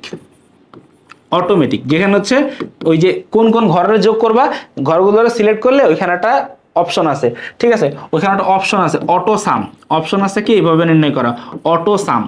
সাম মানে কি সামেশন, সামেশন যোগফল থেকে আসছে সাম, অটো সাম দিলে কি হয় অটোমেটিক্যালি সবার রেজাল্টটা বলে দিবে যোগফল। আর আরেকটা কি, আরেকটা হচ্ছে ম্যানুয়ালি, সেটা হচ্ছে আমরা ধরে ধরে যোগ করব, সেটা হচ্ছে কি ম্যানুয়ালি, ম্যানুয়ালি যে ধরে ধরে যোগ করব। এই ম্যানুয়ালি লিখতে গেলে ম্যানুয়ালির নিয়মটা কি, ধরো আমি 3টা ঘরকে যোগ করব, কয়টা ঘরকে 3টা ঘরকে। ম্যানুয়ালির নিয়মটা কি, আগে ইকুয়াল চিহ্ন দিতে হবে। দেখো যোগ করো বিয়োগ করো গুণ করো ভাগ করো, সবার আগে কোন চিহ্ন দিতে হবে, ইকুয়াল চিহ্ন দিতে হবে। দেখো ইকুয়াল দেওয়ার পরে ধরো আমি C12, তারপরে আরেকটা ঘর ধরো E15, E15, আরেকটা ঘর ধরো হচ্ছে D10, এই 3টা ঘরকে আমি যোগ করব। তাহলে ইকুয়াল লিখে এই ঘরগুলোর মধ্যে শুধু একটু যোগ দিয়ে লাস্টে ইন্টার চাপ দিলেই এই 3টা ঘরের যোগফল দেখাবে। এটা হচ্ছে ম্যানুয়ালি। আর অটোমেটিক হইলে কি হইতো, এই 3টা ঘরগুলোকে মাউস দিয়ে সিলেক্ট করতাম, তারপরে ওই অটো সামে ক্লিক করতাম, ক্লিক করলে অটোমেটিক রেজাল্ট দেখাইতো। বুঝছো?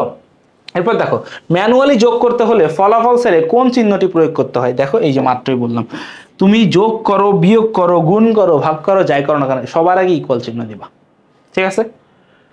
পরে আসো সেলের সমষ্টিকে কি বলা হয়, সেলের সমষ্টিকে বলা হয় হচ্ছে রেঞ্জ। কি বলা হয়, রেঞ্জ, সেল রেঞ্জ। যেমন ধরো আমি তোমাকে এই একটা জিনিস বললাম, দেখো কথার কথা ধরো এই একটা ছোট একটা টেবিল আঁকি ভাই, বুঝছো, ছোট একটা টেবিল আঁকি তো এখানে দেখো,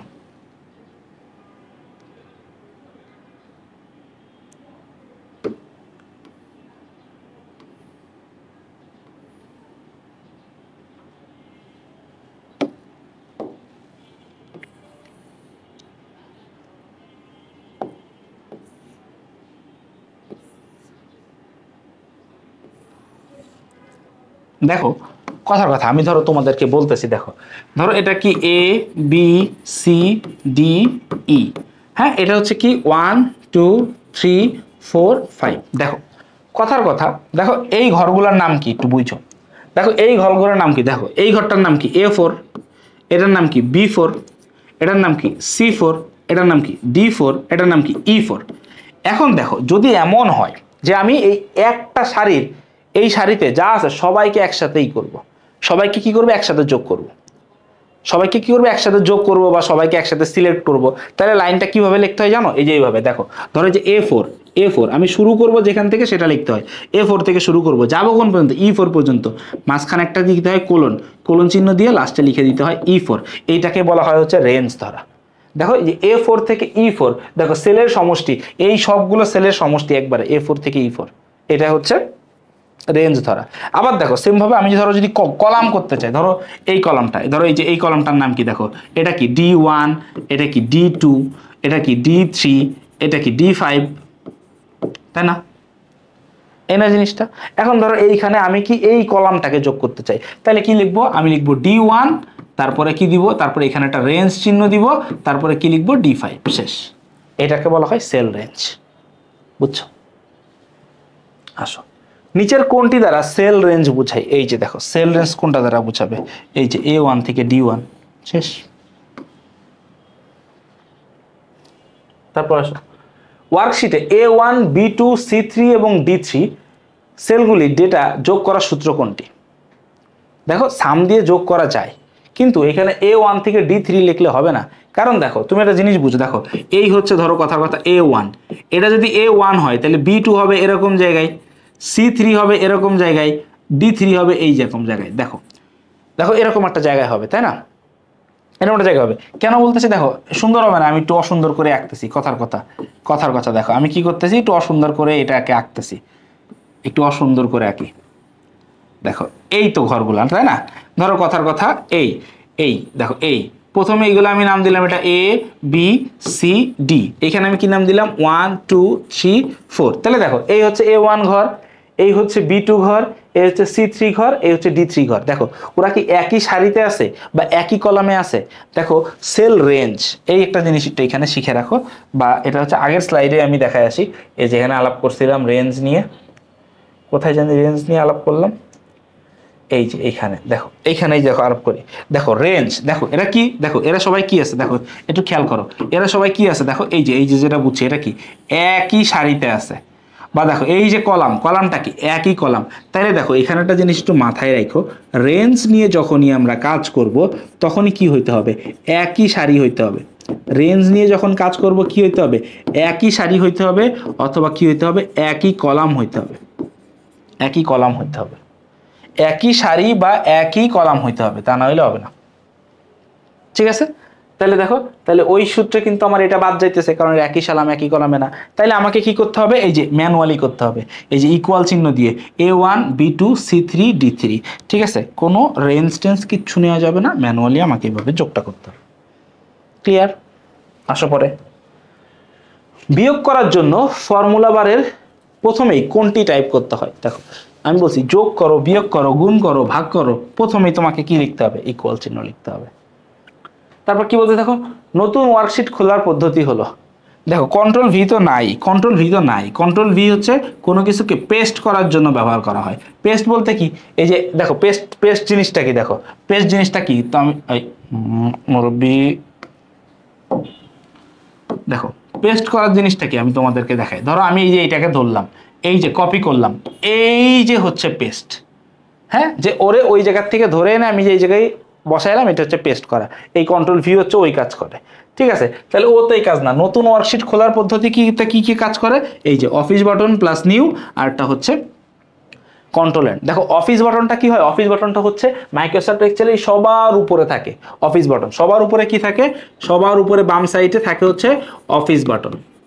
অফিস বাটন, এই অফিস বাটনের ভিতরে কি কি থাকে জানো, অফিস বাটনের ভিতরে থাকে ধরো নিউ, আরেকটা অপশন থাকে, আরেকটা অপশন থাকে ধরো ওপেন, আরেকটা অপশন ধরো থাকে সেভ, আরেকটা অপশন থাকে ধরো সেভ অ্যাজ, আরেকটা অপশন থাকে কি সেভ অ্যাজ, এরকম আরো কিছু অপশন থাকে। এগুলো সবই হচ্ছে এই অফিস বাটন। তাহলে এখানে উত্তর কি হবে, দেখো 2 ও 3। ঠিক আছে, আসো তারপরে কি বলতেছে, দেখো এইখানে পি চিহ্নিত সেলটির অ্যাড্রেস করতে। দেখো এই হচ্ছে পি, পিটা কি হবে, দেখো এখানে হবে হচ্ছে এই হচ্ছে ডি, আর এখান থেকে হবে কি এই হচ্ছে 3, এই হচ্ছে 3। তাহলে ঘরটার ভ্যালু কি হবে, D3 না। দেখো এই কলাম বরাবর, তাহলে এই ঘরটার ভ্যালু কি হবে, হচ্ছে ডি, আর এই সারি বরাবর, তাহলে এটা কি হবে 3। তাহলে সঠিক উত্তর কোনটা হবে, এই যে D3। বুঝছো না কি বুঝো নাই? তারপরে কি বলছে, দেখো ইংলিশ বিষয়ের নম্বর 3টি যোগ করার পদ্ধতি কি, দেখো পদ্ধতি কয়টি। দেখো এই নম্বরগুলোকে যোগ করতে হবে, কারণ যোগ করার পদ্ধতি কয়টা আমরা তো শিখছি দুইটা, একটা হচ্ছে অটোমেটিক আর একটা হচ্ছে ম্যানুয়াল। ঠিক আছে, আরটা হচ্ছে দেখো D3 দিয়ে কি বুঝাই, D3 দিয়ে ডি কলাম বুঝাই, D3 কলাম বুঝায় না, D3 তো একটা সেল, এটা বুঝায় না। আর 3 দ্বারা কি বোঝায়, একটা সারি বোঝায়। আচ্ছা, তো যেটা বলতেছিলাম, দেখো আমাদেরকে জিজ্ঞেস করছে কি D3 কি, আমরা জানি কি, দেখো D3, ডিটা হচ্ছে কি, ডিটা হচ্ছে কলাম, ডিটা হচ্ছে কি কলাম, কলাম। থ্রিটা কি, থ্রিটা হচ্ছে একটা রো নাম্বার, থ্রিটা হচ্ছে কি রো নাম্বার, ডিটা হচ্ছে আমাদের কলাম নাম্বার, যে ABCD, আর রো নাম্বার হচ্ছে 1 2 3, যে 3 নাম্বার সারি। আর দেখো D3 একসাথে হচ্ছে সেল নাম্বার, D3 হচ্ছে একসাথে হচ্ছে সেল নাম্বার। তাহলে দেখো ডি দ্বারা কলাম বোঝাই, D3 সেল বোঝাই, 3 দ্বারা সারি বোঝাই। সঠিক উত্তর কি হবে, সঠিক উত্তর হবে হচ্ছে 1 ও 3। সঠিক উত্তর হবে এই 1 ও 3। এরপরে দেখো এখানে এই যে আবার কিছু সংক্ষিপ্ত প্রশ্ন আছে, সংক্ষিপ্ত প্রশ্নগুলোকে আমি স্কিপ করতেছি। ঠিক আছে, কারণ এটা তো তোমরা নিজেরা একটু পড়ে নিবা, বুঝতে পারতেছো তো। ঠিক আছে, আমি সুন্দর করে গুছাই দিছি কয়েকটা। ঠিক আছে, তারপর তোমরা যখন মূল বই পড়বা তোমাদের কাছে এগুলো কোনোটাই অজানা হয়ে যাবে না। আর MCQ এর মাধ্যমে না এগুলো সবই আমরা পড়ে ফেলছি। ঠিক আছে, তাহলে দেখো আসো এই শর্ট কোশ্চেনগুলো, এগুলো তোমরা কিন্তু পিডিএফটা থেকে একটু নামাই নিয়ে পড়ো। হ্যাঁ, পিডিএফটা থেকে একটু নামাই নিয়ে পড়ো। এরপরে দেখো শিক্ষা ও দৈনন্দিন জীবনে ইন্টারনেটের ব্যবহার, যে রেগুলার লাইফে ইন্টারনেট আমাদের কি কি কাজে লাগে, হ্যাঁ কোথায় কোথায় করতে হয়, সেটা হচ্ছে দেখো ইন্টারনেটের ব্যবহার। দেখো প্রথম একটা কথা, ব্যক্তির অবস্থান জানার জন্য গাড়িতে কোনটি লাগানো থাকে। ঠিক আছে, এটা হচ্ছে কি লাগানো থাকে, দেখো জিপিএস। কি লাগানো থাকে, জিপিএস। ফুল মিনিং কি, এটার ফুল মিনিং কি, দেখো গ্লোবাল। ফুল মিনিং কি, গ্লোবাল পজিশনিং, গ্লোবাল। পিতে কি, পিতে হচ্ছে পজিশনিং, পিতে কি পজিশনিং, এসতে কি সিস্টেম, এসতে কি সিস্টেম। তাহলে জিনিসটা কি, গ্লোবাল পজিশনিং সিস্টেম, এই হচ্ছে জিপিএস। ঠিক আছে, তারপর আসো জিপিএস কে কোনটি সংকেত পাঠায়। জিপিএস কে দেখো এই যে চাঁদ, মঙ্গল গ্রহ, বুধ গ্রহ, ওরা তো আর জিপিএসটা সংকেত পাঠাবে না। এটা হবে কি, অবশ্যই আর্টিফিশিয়াল কিছু একটা বানানো আমাদের, তাই না? সেটা হচ্ছে কি কৃত্রিম। এই যে দেখো আমরা বানাইলে সেটাকে কি বলা হয়, কৃত্রিম। এই যে এটা কি কৃত্রিম উপগ্রহ যেটা হবে, মানে স্যাটেলাইট, কৃত্রিম উপগ্রহ। ধরো এটা হচ্ছে কি স্যাটেলাইট, স্যাটেলাইট এটা ব্যবহার করা হয়। তারপরে আসো, জিপিএস ড্রাইভারকে কোন বিষয়ে সাহায্য করে? রাস্তা চিনতে। ঠিক আছে, দেখো এই যে পথঘাট চিনতে, এটা কি হবে পথঘাট চিনতে, রাস্তা চিনতে। দেখো ট্রাফিক সিগন্যালও বুঝাবে না, ট্রাফিক সিগন্যাল তো রোড লাইট দেখা চিনতে হয়, গাড়িটি সঠিকভাবে চালাইতে, গাড়ি চালানোর গাইডলাইন তো আর ও দিবে না। তারপরে দেখো গাড়ির ইঞ্জিন তো আর জিপিএস দিবে না, জিপিএস দেখা দেবে রাস্তা চিনতে, যে এই রাস্তা দিয়ে ওখানে যাওয়া যায় কিনা, কোনটা শর্ট রাস্তা, কোন রাস্তায় জ্যাম বেশি, কোন রাস্তায় জ্যাম কম, কোন রাস্তাটা বড়, কোন রাস্তাটা ছোট। এটা অপরিচিত রাস্তায় গেলে তো আমরা চিনবো না, ওইটা বোঝার জন্য জিপিএস। এরপরে দেখো, কোনটির সুবিধা বেশি পাওয়া গেলে ডাউনলোড করতে হয় না? দেখো ধরো আমার ক্লাসটা, তোমার যদি হাই ব্যান্ডউইথ থাকে তুমি ইউটিউবে ফুল স্মুথলি দেখতে পারবা, তাই না? বাফারিং হবে না। বাফারিং কোনটা? ওই যে ক্লাস দেখতে দেখতে আটকে যায় না, যেমন আমি ধরো কথা বলতে বলতে আটকে গেছি, এরপর আর চলে না। তো এই জিনিসটা তোমাদের ভিতরে হবে না, ঠিক আছে? এই জিনিসটা হবে না। যদি তোমার ইন্টারনেট হাই স্পিড থাকে তাহলে তোমার ডাউনলোড করা লাগবে না, আর যদি হাই স্পিড না থাকে তখন তুমি কি করবে, আমার ক্লাসটা আগে ডাউনলোড দিবা, ওই 2-3 ঘন্টা ধরে ডাউনলোড হবে, তারপর তুমি বসে বসে দেখবা। কারণ ক্লাস করতে যে মাঝখানে আটকায় থাকলে তো আর হইলো না, তাই না? স্মুথলি দেখতে হবে। তো এটা কি হাই স্পিড থাকলে, ঠিক আছে? এই জন্য কি বলছে গতিশীল ব্যান্ডউইথ, গতিশীল ব্যান্ডউইথ। এখানে দেখো ব্যান্ডউইথটা কি, ব্যান্ডউইথটা কি, ব্যান্ডউইথটা কি? ব্যান্ডউইথটা হচ্ছে ডেটা প্রবাহের হার। ব্যান্ডউইথটা কি ভাইয়া? ব্যান্ডউইথটা হচ্ছে ডেটা প্রবাহের হার, ব্যান্ডউইথটা হচ্ছে ডেটা প্রবাহের হার, ঠিক আছে? এটা হচ্ছে ব্যান্ডউইথ। ব্যান্ডউইথটা কি? ডেটা প্রবাহের হার। মানে কি কি পরিমাণ ডেটা যায়, মানে ধরো আমি যে ডেটা ডাউনলোড করতেছি, ধরো তুমি আমার এই ক্লাস ডাউনলোড দিলা, ক্লাসটা ধরো 200 মেগাবাইট, হ্যাঁ 200 এমবি, তো ডাউনলোড করতেছো, এখানে পার সেকেন্ডে কত এমবি ডাউনলোড হইতেছে, পার মিনিটে কত এমবি ডাউনলোড হইতেছে, এটা হচ্ছে স্পিড, মাপা হয় হচ্ছে ব্যান্ডউইথ দিয়ে, ঠিক আছে? এই জন্য বলছে গতিশীল ব্যান্ডউইথ। তারপর কি হচ্ছে দেখো, ওয়েবসাইট থেকে বই নামানোর পদ্ধতিকে, নামানো কোনো কিছু, যে কোনো কিছু নামানোকে বলা হয় ডাউনলোড। ব্রাউজিং, যদি ঘুরে দেখা হয়, দেখো যদি ভিজিট করা হয় তাহলে সেটাকে বলা হয় হচ্ছে ব্রাউজিং, ঘুরে দেখা। তারপর আপলোড, দেখো এটা কি নামানো, এটা কি করা হয়েছে নামানো। কিন্তু দেখো তোমরা আমার ক্লাসটা নামাই দেখবা ডাউনলোড করে, কিন্তু আমার তো ক্লাসটাকে ইউটিউবে দিতে হবে, তাই না? নামানো। আর আপলোড হচ্ছে কি দেওয়া, ধরো দিচ্ছ, বা তুমি ধরো ফেসবুক মেসেঞ্জার ইউজ করে তোমার বন্ধু বান্ধবীকে কোনো কিছু পাঠাচ্ছ, তখন ওটা হবে কি দেওয়া। তুমি যখন একটা ছবি পাঠাবা, তুমি আপলোড করতেছো, তোমার বন্ধু এটা দেখতেছে, ডাউনলোড করে নিয়ে দেখতেছে। এরপরে আসো, দৈনন্দিন জীবনে নানা সমস্যা সমাধানের হাতিয়ার কোনটি? ইন্টারনেট। দেখো ইন্টারনেট আমাদের কত সুবিধা দেয়। ধরো ওই যে জিপিএস এর একটা উদাহরণ দিছে, যে গাড়িতে গেলে এটা, ধরো সকালে ঘুমের থেকে উঠে আমাদের বাবারা কি করে, একটু পত্রিকা পড়তে মন চায়। এখন দেখো একটা বাসায় কয়টা পত্রিকা ওনারা নিতে পারে? ধরো সবার বাসায় একটা পত্রিকার বেশি তো কেউ রাখে না, হয় কেউ প্রথম আলো রাখে, নাইলে কেউ কি বলে, কি কি পত্রিকা জানি, সমকাল রাখে। দেখো নামও ভুলে গেছি, কারণ এখন ওইটা আমাদের জেনারেশনের সাথে ওটা যায় না, তাই। এখন দেখো তো, কিন্তু বাবার মোবাইলে যখন আমি করছিলাম, আমি আমার বাবার মোবাইলে করোনার টাইমে একটা অ্যাপস নামায় দিছিলাম, কারণ তখন আব্বু বাইরে যেতে পারতো না, ঠিক আছে, সারাক্ষণ টিভি দেখতেও ভালো লাগতো না, তো আব্বু তখন চাইতো একটু ফোনে নিউজ পড়বে, তখন আমি নামাই দিছিলাম। তো তখন কি হয়, একটার ভিতরে হচ্ছে একটা অ্যাপসের ভিতরে সব পত্রিকা চলে আসছে। তাহলে দেখো সকালের ওই কাজটা চলে আসলো। তারপর ধরো রাস্তায় বেরোবো, রাস্তাঘাটে জ্যাম জট আছে, কীভাবে অফিসে যাব, এখানে আসলো। কোনো একটা জিনিস তুমি বুঝতেছো না, গুগলে সার্চ করলে তোমাকে বলে দিচ্ছে। দেখো তোমার পড়ালেখা, তুমি কোনো একটা টপিক বুঝতেছো না, তুমি ইন্টারনেটের মাধ্যমে সার্চ করতেছো। দেখো এখানে ইন্টারনেটকে কেন মুখ্য বলছে, কম্পিউটারকে কেন বলে নাই? কারণ কম্পিউটার না ইউজ করে তুমি তো ফোন ইউজ করেও তুমি সার্চ করতে পারতেছো। আমার ক্লাস দেখতে কি তোমার কম্পিউটার বাধ্যতামূলক? তুমি তো ফোন দিও, কিন্তু ইন্টারনেট কিন্তু বাধ্যতামূলক, তাই না? তার মানে ইন্টারনেট থাকাই লাগবে। তুমি সার্চ করে দেখতে পারতেছো, তুমি আমার পড়া না বুঝলে আরেকজনেরটা দেখতেছো, তারটা না বুঝলে আরেকজনেরটা দেখতে পাচ্ছ, তাই না? তো এই জন্য ইন্টারনেট হচ্ছে আমাদের রেগুলার অনেক কাজটা সহজ করে দিছে। গাণিতিক সমস্যা সমাধানের জন্য কোন সাইটটি ইউজ করা হয়? তোমাদের বইয়ে স্পষ্টভাবে দুইটা সাইটের কথা বলা আছে। এই যে একটা হচ্ছে www.olf, এটা কি হবে? wolframalpha.com, এটা হচ্ছে সব থেকে, ঠিক আছে? এই যে দেখো আমি তোমাদেরকে দেখাই, এই যে pipilika.com, হ্যাঁ pipilika.com, এটা হচ্ছে একটা বাংলাদেশি সার্চ ইঞ্জিন। এটা হচ্ছে কি আমাদের বাংলাদেশির বানানো, এটা হচ্ছে আমাদের বাংলাদেশির বানানো, বাংলাদেশি সার্চ ইঞ্জিন বলা হয়, ঠিক আছে? সার্চ ইঞ্জিনটা কি আবার ভাই? ভাই আপনি যে লিখলেন সার্চ ইঞ্জিন, সার্চ ইঞ্জিনটা কি? যেমন ধরো গুগল, যেমন ধরো কি গুগল, তারপর হচ্ছে কি ইয়াহু, তারপরে কি উইকিপিডিয়া,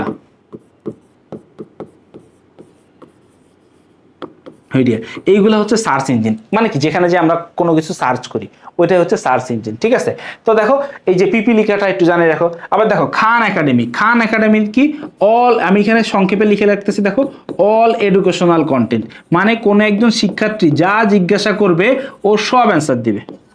কোনো একজন শিক্ষার্থী যা জিজ্ঞাসা করবে ও সব অ্যান্সার দিবে, অল এডুকেশনাল কন্টেন্ট। ঠিক আছে, এটা হচ্ছে খান একাডেমি। তারপরে দেখো শিক্ষার্থীরা প্রায় সকল বিষয়ে প্রয়োজনীয় তথ্য পেতে পারে কোন ওয়েবসাইটটিতে, এই যে মাত্রই যেটা বলতেছিলাম খান একাডেমি, তোমাদের বই স্পষ্ট লেখা আছে, এটা দেখবা। বর্তমানে তরুণ প্রজন্ম কোনটিতে সবচেয়ে বেশি সময় ব্যবহার করছে? এটা হচ্ছে এই যে নষ্ট করে যাচ্ছে সবাই, ফেসবুক, হ্যাঁ সোশ্যাল মিডিয়াতে সময় দিয়ে দিয়ে নষ্ট হয়ে যাচ্ছে। তোমরা নিশ্চয়ই হবে না, প্রয়োজনের বাইরে ইউজ করার দরকার নেই ভাই, প্রয়োজনের বেশি কিছুই ভালো না। হ্যাঁ প্রয়োজনের বেশি কিছুই ভালো না, অর্থ সম্পদও ভালো না। দেখো সার্চ ইঞ্জিন কোনটি? এই যে গুগল, ইয়াহু, পিপিলিকা। পিপিলিকা বাংলাদেশিটা, তাহলে তিনটাই। উত্তর কি হবে? 1, 2 ও 3, তিনটাই।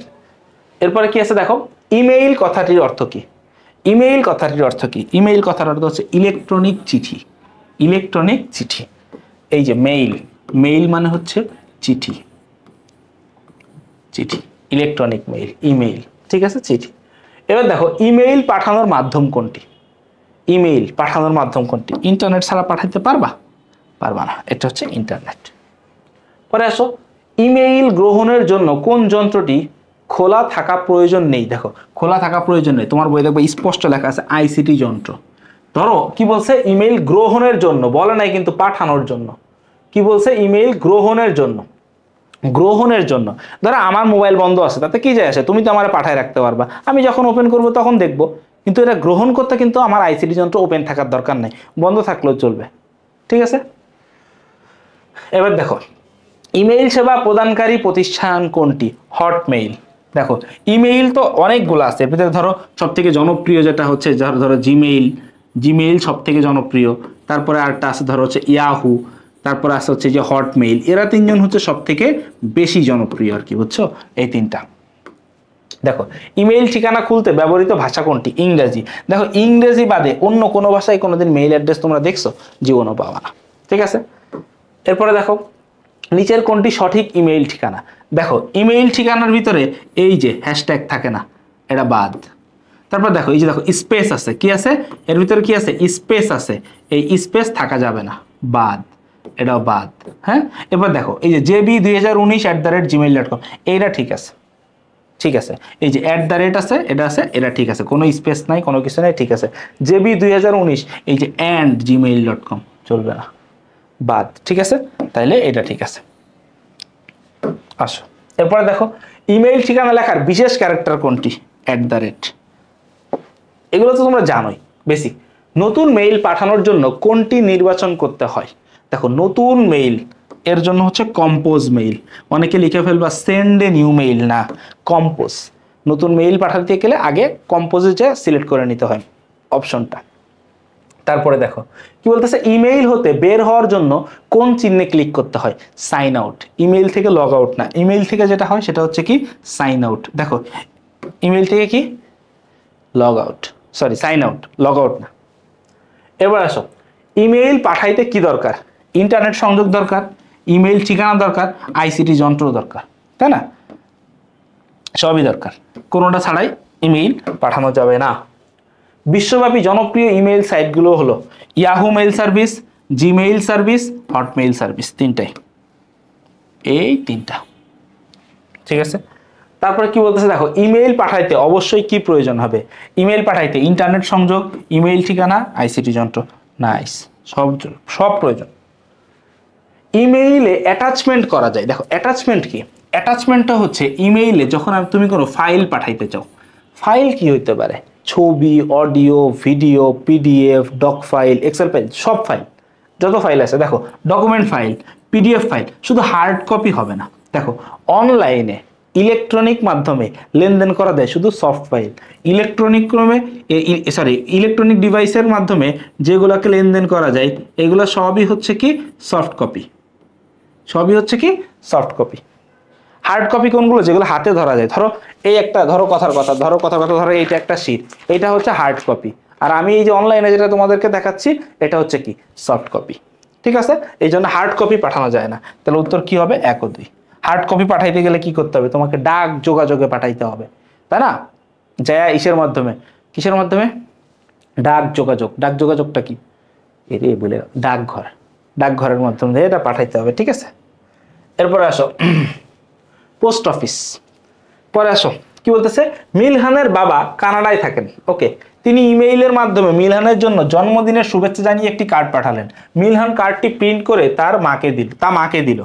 মিলহানের বাবা কার্ডটি ইমেইলের মাধ্যমে পাঠানোর জন্য কোন অপশনটি ব্যবহার করেছিল? অ্যাটাচ। দেখো, ইমেইলের জন্য একটা গিফট কার্ড পাঠাইছে, এটা কি একটা ফাইল না? তাহলে ওটাকে অ্যাটাচ করা লাগছে। দেখছো, তোমরাও পারো। মিলহান শুভেচ্ছা কার্ডটি যে প্রক্রিয়ায় প্রিন্ট করছে, দেখো সর্বপ্রথম কি ওর কি ইনবক্সে যাইতে হয়েছে মেইলটা চেক করতে। দেখো সর্বপ্রথম ওকে কোথায় যাইতে হচ্ছে? ইনবক্সে যাইতে হয়েছে মেইলটা দেখার জন্য। ইনবক্সে যাওয়ার পরে যে গিফট কার্ডটাতে কি করতে হবে? গিফট কার্ডটাকে ইনবক্সে যাওয়ার পরে ডাউনলোড করতে হয়েছে। ইনবক্সে যাইতে হয়েছে সর্বপ্রথম, ইনবক্সে মেইলটা দেখার পর ও ডাউনলোড করছে। ডাউনলোড করার পরে কি করতে হয়েছে? ডাউনলোড করার পরে ওকে প্রিন্ট করতে হয়েছে। এই তো হচ্ছে ফ্লো। আগে ওকে ইনবক্সে যে মেইলটা দেখছে যে ও বাবা মেইল পাঠাইছে, এটা তো ইনবক্সে দেখছে, তারপরে ওই কার্ডটা দেখে ডাউনলোড, তারপরে প্রিন্ট। তাহলে সঠিক উপাদান হচ্ছে এইটা, ক্রোম। ঠিক আছে, পরে আসো কি বলছে দেখো, ইন্টারনেট ব্যান্ডউইথ বলতে কি বোঝায়? এই শর্ট কোশ্চেনগুলোও তোমরা নিজের একটু পড়ে নিবা। ঠিক আছে, শর্ট কোশ্চেনগুলো আমি দেওয়া আছে ভাই। ঠিক আছে, কারণ শর্ট কোশ্চেনগুলো এগুলো আসলে যে ওরকম বুঝানো না, তুমি বই পড়লেই বুঝে যাবা। আর সব টপিক আমি চেষ্টা করছি এর ভিতরে কভার করা। তো দেখো ক্লাস 8-এ তোমাদের একটা পর্যায় শেষ। তোমরা যখন ক্লাস 9-এ উঠবা, এরপর যখন ক্লাস 9-এ আসবা, দেখো ক্লাস 9-এ আমরা তোমাদের জন্য একটা কোর্স চালাই, যার নাম হচ্ছে বেবি। দেখো বেবি নামটা কিউট না? এর ফুল মিনিং কি জানো? Bangla English BGS ICT. এই সেমভাবে আরেকটাও আছে, যেমন ধরো পিসিবি। এটা ফাহাদ স্যার একা পড়ান পুরাটা। নাম কি? Physics, chemistry, biology. এরপরে আছে কি? Math course.